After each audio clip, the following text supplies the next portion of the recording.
The Minnesota Constitution assigns me the responsibility to fill the upcoming vacancy in the United States Senate.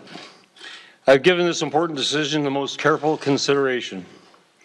First and foremost, I want to appoint the person who I believe will best represent the people of Minnesota in the Senate. I selected our outstanding Lieutenant Governor, Tina Smith.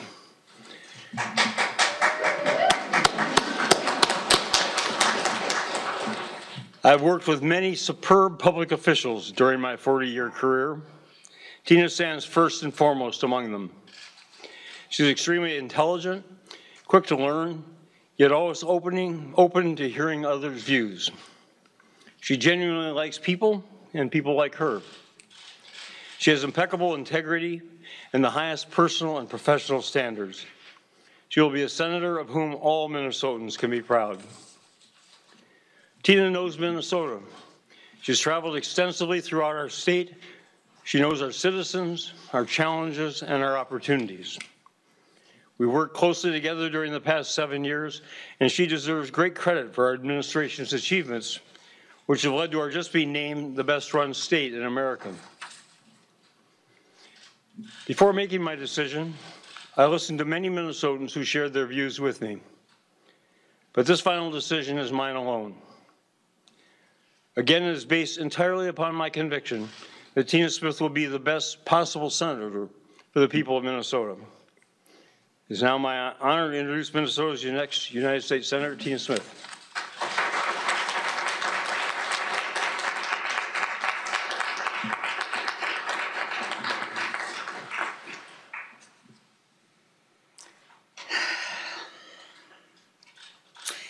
Good morning, and thank you very much, Governor Dayton, wherever you are. There you are. I accept this appointment, and it will be my great honor to serve Minnesota as United States Senator.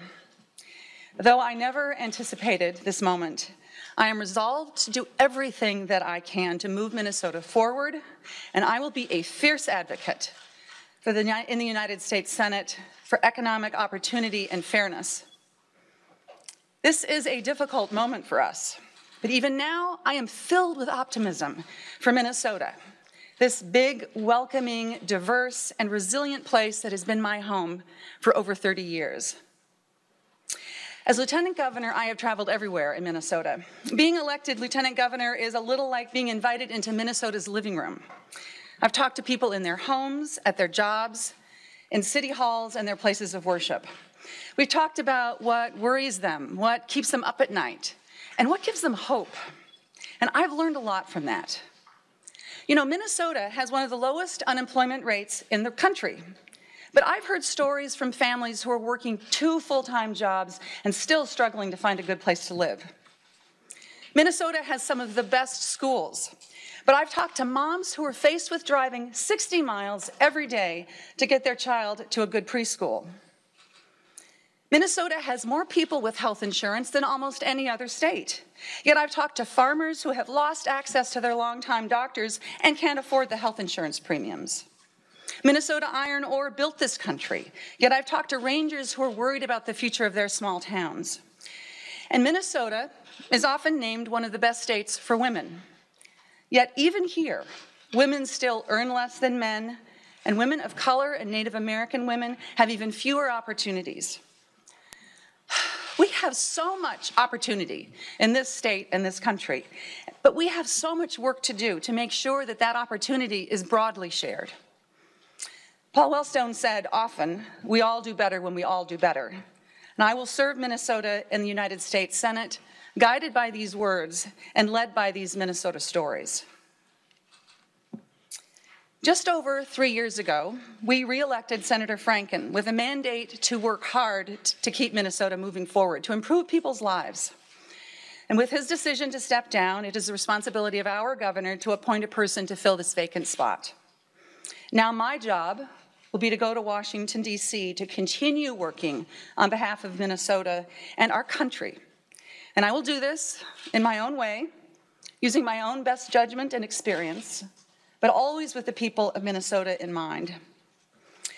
And it is up to Minnesotans to decide for themselves who they want to complete Senator Franken's term. They will make this decision in a special election next November. I will run in that election, and I will do my best to earn Minnesotans' support. And I believe the way to do that is by being the best senator that I can be. I want to thank Senator Franken for his service. He has been a champion for our state, and I know that he and Franny will continue to work for our state and for our country. And I also want to thank Senator Franken's excellent staff, both here in Minnesota as well as in Washington, D.C., for your work to help Minnesota. You do that every day in thousands of ways. This work continues, and we still need you. I want to take a moment also to express my deep gratitude for the opportunity to serve with Governor Mark Dayton. I have seen how Mark brings integrity, heart, and a passion for justice to his job. He is an exceptional leader, and I am so proud to have served with him.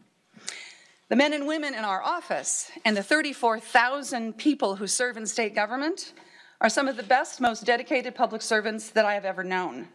I have loved this job, and I have been so proud to call you colleagues. My family is with me here today. Didn't want to stand too close, My husband Archie, our sons Sam and Mason, and their wives and our daughters, Emily and Julia. I am so proud of you. I love you, and I'm so grateful for your love and support. Finally, I want to thank the people of Minnesota for this opportunity to have served you in the state capitol, and for your support and encouragement as I become your senator. You know, the governor keeps a sign in his office that says, "None of us is as smart as all of us." And I will take my own version of that sign with me to Washington, D.C., as a reminder of the wisdom of my fellow Minnesotans. This Senate seat has a strong, abiding legacy of service and social justice that runs back to Paul Wellstone, Walter Mondale, Gene McCarthy, and Hubert Humphrey. As I take this new position in this extraordinary time that we're in, I will do my best to move this legacy, but to move it forward towards a better, more inclusive, and more just future for all of us. Thank you very much, and the governor and I would be happy to take a few questions.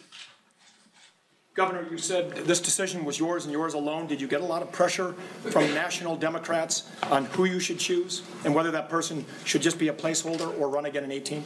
The only person in Washington I spoke with outside of our Minnesotans and our congressional delegation is Senate Democratic leader Chuck Schumer. He did not express a view about who the selection should be. He did believe that does believe that the person should run for the office next year. You know, he has a strong and legitimate stake in this decision as the Democratic leader, and obviously wants to hold the seat next year. But I didn't get pressure, and the decision is mine, and Tina's decision to run for the seat next year is her decision. Governor, any concerns that you might be perceived as kind of installing a senator and being kind of the kingmaker here? Well, Queen maker.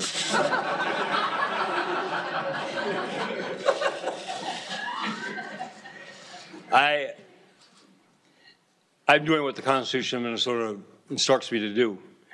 It's unequivocal that the governor appoints someone to fill the vacancy until the next general election, which will be in November of 2018. So, and as Tina said, at that point, the people of Minnesota will decide, properly so, for the remainder of the Senate term. So, I'm doing what the Constitution of Minnesota gives me the responsibility to do.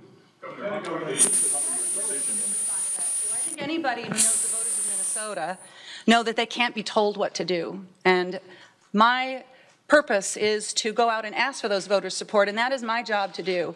And I think that that's just such an important part of this, this story that we're telling today. Lieutenant Governor, there was some speculation that you would not want to go to November 2018, in part because you declined to run for governor. What changed your mind if that was it? Well, this is an extraordinary moment, and in moments like this, you have to ask yourself, I had to ask myself, what was the best way for me to serve? What contribution could I make? what would that look like? I had to assess that. And as I did that assessment, it became clear to me that I'm prepared to do this, I'm qualified to do this, that I have a unique role to play here. And after I realized that, it was a very, very easy decision for me to make. Governor, how about the cascade of constitutional consequences here? You presumably will have a lieutenant governor who's a Republican if the current presiding officer of the Senate remains. Is there talk of special session? Can you talk us through that? Well, I don't have all of those answers. I'm not a lawyer. I'm told by my in-house legal counsel that the Constitution and the state statute are clear that the president of the Senate becomes the lieutenant governor, and that she cannot hold two offices simultaneously. But I've asked the Attorney General for a formal opinion. Made that request in writing yesterday. Expect to receive that whenever, shortly. Because this is not my determination to make. My goal is to assure Minnesotans that I'm following, and we're all following, what's prescribed in the Minnesota Constitution and in statute without favor to one side or another. And that will be what I will carry out to do. If there are those who want to consider a special session or something of that nature, I haven't really considered it at all myself. I'd have to, the same standard I have for special sessions previously, all four caucus leaders would have to agree in writing to the conditions and the limits. But again, I'm not going to go pursue that. And I'm well prepared, looking forward to working with Senator Fischbach. I called her, we exchanged messages just before this event, and I'll follow up with her and invited her to lunch on Friday. I don't know if she's available then, but if not, then next week, and I'll look forward to working cooperatively with her. So you've not explored with Senator Gazelka calling a special session so a new Senate president could be elected of your party? Senator Gazelka and I have talked. He's broached the subject. I said, you know, it was premature until I made this decision. I've not had any lengthy discussion with him. And again, I'm not going to pursue a special session. I'm totally fine with the provisions in the law and the Constitution as they exist, and I'll follow them as they exist unless somebody proposes to, in some legal way, alter that sequence. Lieutenant Governor, when Senator Franken resigned, he noted the irony of him leaving the office while President Trump is remaining in the Oval Office. Do you think there should be an investigation of President Trump, or that he should resign because of the allegations against him? You know, I am going to be focused completely over the next couple of weeks on getting ready to become a senator and moving into Washington, D.C. the 1st of January, and I am not going to get into a bunch of the discussion about what's going on in Washington right now. I think that I want to say, though, that that sexual harassment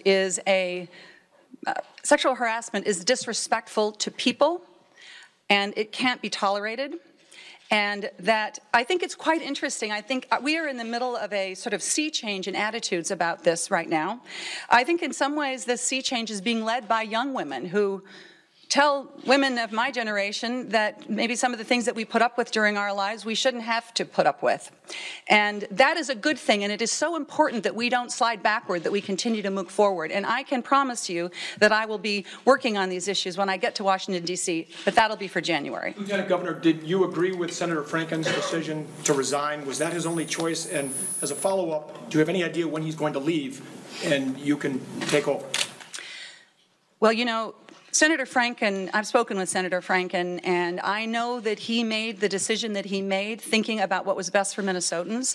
I respect the decision that he made, and I think that the important thing now is to figure out a way to move forward, and that is what I'm completely focused on. Has he told you when he'll be resigning? Oh, pardon me.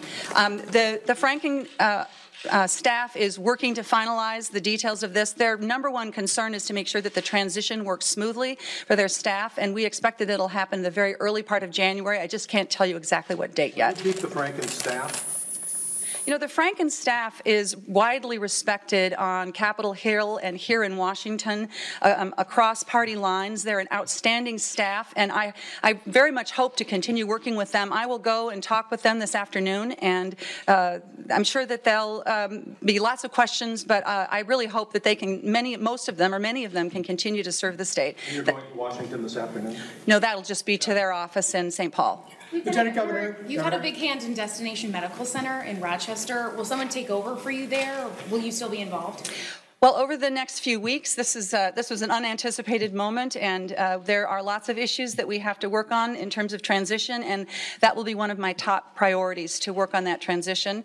So I can't tell you exactly what we'll do there, but that is one of the most important, that is the most important economic development, largest economic development project that has ever happened in this state, and it is incredibly important to me, not only as Lieutenant Governor, but also as Senator, that project proceeds well. And so that'll be the main thing on my mind over the next couple of weeks. Governor, did you give any consideration to Governor Carlson's suggestion that you hold off on this until after the ethics process plays out? Did you give any consideration to that? I took my guidance from Senator Franken. He made it clear when he made his announcement that his intention was to resign, and has affirmed that in everything I've seen and heard since. So that was set on that basis that have been proceeding. Do you have anything in writing from Senator Franken? I don't have anything in writing, no. Does that make you nervous at all? I know for the state legislature, you waited until you had resignations in writing before you. Well, I'm announcing today my intention to appoint Lieutenant Governor to the Senate vacancy, assuming that it occurs. I'm not going to speculate otherwise, but I'm not signing any documents today either way. And again, as Lieutenant Governor said, we'll be working on a smooth transition. But I know Senator Frank is a man of his word. I know he gave us a great deal of very intense thought. And again, I fully expect that he will follow through and resign, as Tina said, in early January, and this will be a smooth transition, and the people of Minnesota will be served by 2 United States senators on a continuing basis. Did you consider anybody else for the job, including a person of color? I consider a number of people. There are so many extremely well-qualified people in Minnesota who would be superb in this position, so I certainly considered a number of other people, got a great deal of advice, both solicited and unsolicited, which is understandable.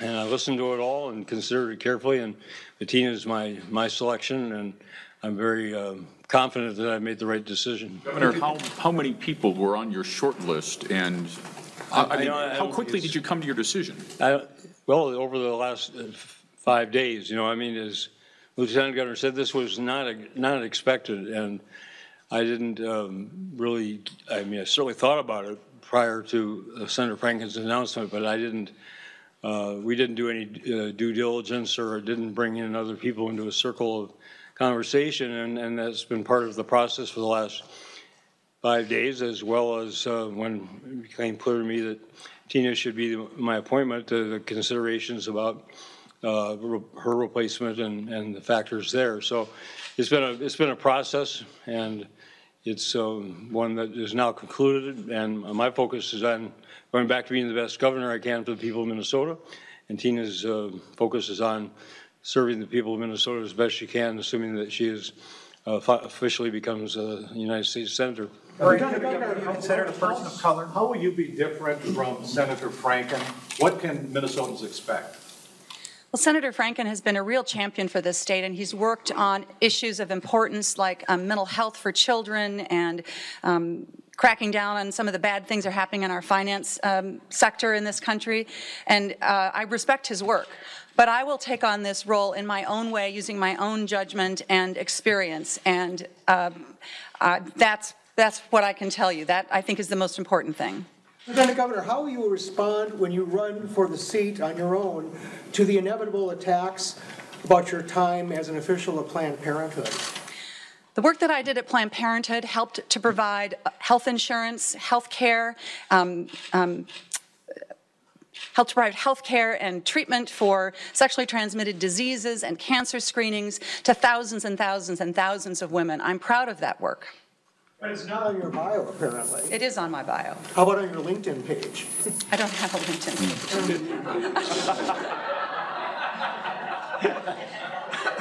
You let us know when you get one. If I do have a LinkedIn page, I didn't know. Let's just leave it at that. 2 questions here. Does this appointment constitute an endorsement of her and her 2018 campaign? And can you address people who are worried consistently about your health and whether state government control will flip entirely to Republicans if there's no change made in that number 2 slot? Well, I absolutely, wholeheartedly support Tina Smith for the Democratic Senate nomination, and I hope that the people of Minnesota will elect her in November of 2018. I intend to be alive then. That's good. And even at least a couple months thereafter.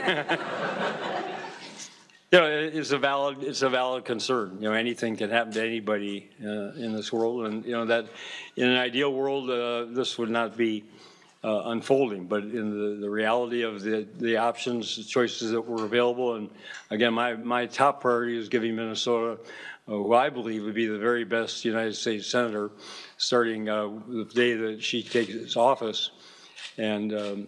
I think she'll prove that to Minnesotans, and that is the overriding consideration. So again, I look forward to working with Senator Fischbach if she becomes the lieutenant governor, and we'll develop a cooperative relationship, and I'll do my best to stay healthy so that she gets to be lieutenant governor for the next 400 and some days. From the beginning, was it your position that you should appoint someone who would want to run on the special election and continue on, or were you persuaded? I was undecided when this process began, and I've got different points of view on both sides of that question.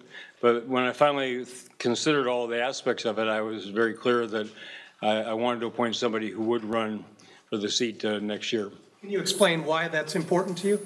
Well, I think it gives Minnesotans, again, someone to size up and assess in the real world of Washington politics and Senate service. And I hope it has the benefit of uniting our DFL party behind 2 really outstanding United States senators, Amy Klobuchar and Tina Smith, and that is something that will benefit other candidates as well. I'm a Democrat, obviously, and I want it's a Democratic seat right now, and I want to do whatever I can and just have it be held by a Democrat into 2019, 2020. I want to just say one thing about that. I think it's really important also to remember that if you have a senator, if I go in, when I go in, and I am planning on running for re-election in 2018, I am demonstrating that I have a commitment to this job, and that is so important. There is so much good that can be done for Minnesota over the next 11 months, especially if you have a senator who is committed to working to stay there. And that was uppermost in my mind as I thought about this decision. Lieutenant Governor, it could cost $10 million or more to wage this campaign in 2018. Are you confident you can do that? And then if you turn around again and run in 2020, it could be your full-time job, raising money. Well, the conversation about campaigns and elections, I want to wait for another day, but I can tell you I shouldn't be underestimated, and if I weren't confident, I wouldn't be doing this.